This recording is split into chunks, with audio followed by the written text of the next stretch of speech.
meningkatkan ilmu pengetahuan dan menjadi anak pintar. Untuk itu marilah selalu membaca.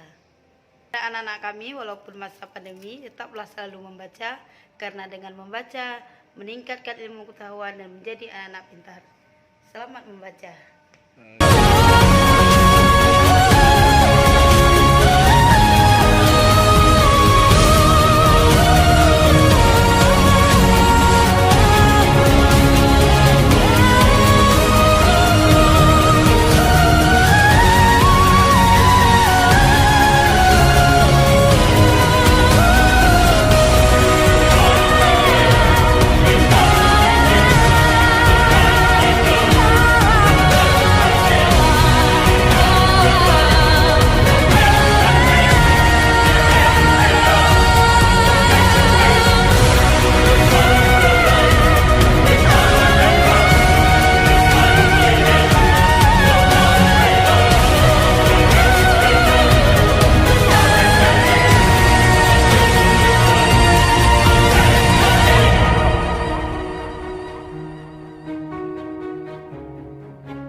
Ya, terima kasih kami sampaikan kepada seluruh Dewan Guru, tim kerja, dan guru pendamping MSN 1 Banda Aceh yang telah berpartisipasi aktif mendukung penuh program kebersihan lingkungan di MSN 1 Banda Aceh, di mana kegiatan pembersihan lingkungan ini dilakukan secara berkala meski kondisi dalam keadaan pandemi COVID-19, namun semangat untuk menjaga kebersihan untuk menghindarkan diri dari virus corona ini tetap dilaksanakan walaupun PBM tidak dilaksanakan secara tatap muka, namun semangat untuk menjaga kebersihan lingkungan masih terus dijaga dan dilaksanakan oleh seluruh stakeholder MSN 1 Banda Aceh. Sekali lagi terima kasih kami sampaikan, mudah-mudahan kebersamaan ini, dukungan penuh dari seluruh Dewan Guru dan guru pendamping ini